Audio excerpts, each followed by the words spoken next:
বাংলাদেশের টি-20 বিশ্বকাপের স্কোয়াড চূড়ান্ত, তবে এখনো পরিবর্তনের সুযোগ থাকায় দল ঘোষণার সময় নিচ্ছে ক্রিকেট বোর্ড। বিশেষ করে ইনজুরি পর্যবেক্ষণের জন্য সময় নিচ্ছে টিম ম্যানেজমেন্ট। নির্ধারিত সময়ের মধ্যেই স্কোয়াড জানাবে BCB. Australia, England, Bharat, New Zealand, দক্ষিণ আফ্রিকা, ওয়েস্ট ইন্ডিজ, এমনকি আফগানিস্তান, যুক্তরাষ্ট্র, কানাডা, নেপাল আর ওমানও টি-20 বিশ্বকাপের দল ঘোষণা করেছে।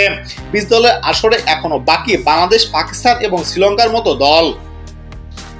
তবে চারিদিকে প্রশ্ন, টাইগারদের স্কোয়াড চূড়ান্ত হবে কবে? ক্রিকেট বোর্ড সভাপতি জানিয়েছেন দল চূড়ান্ত হয়ে গেছে, অনুমোদনও পেয়েছে। ক্রিকেট বোর্ড সভাপতি নাজমুল হাসান পাপন বলেছেন, আমরা তো জানি আমরা করে ফেলেছি। আমি জানি না আপনারা কেন বলছেন করা হয়নি। আমার কাছ থেকে ওর নির্বাচক একটা দল নিয়ে গেছে, এটা আমি জানি। ওদের যে তারিখ আছে সেই অনুযায়ী দিয়ে দেওয়া হবে। পুরনো কোনো তারকা ফিরছেন কিনা বা অন্য কোনো চমক থাকছে কিনা সেই প্রশ্নে কৌশলী উত্তর বিসিবি সভাপতির।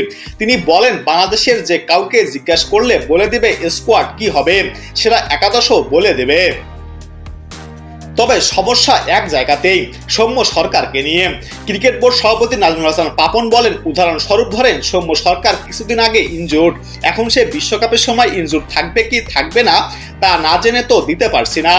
এমন আরো বেশ কয়েকজন খেলোয়াড় আছেন যারা ইনজুরিতে ভুগছেন, তাই এই ইনজুরি ইস্যুটা কনফার্ম না হয়ে স্কোয়াডটা ঘোষণা করতে হয়তো চাচ্ছেন না। তবে ক্রিকেট বোর্ড সভাপতি নাজমুল হাসান পাপনের কথায় অনেকটা নিশ্চিত, স্কোয়াডে থাকছেন সৌম্য সরকার।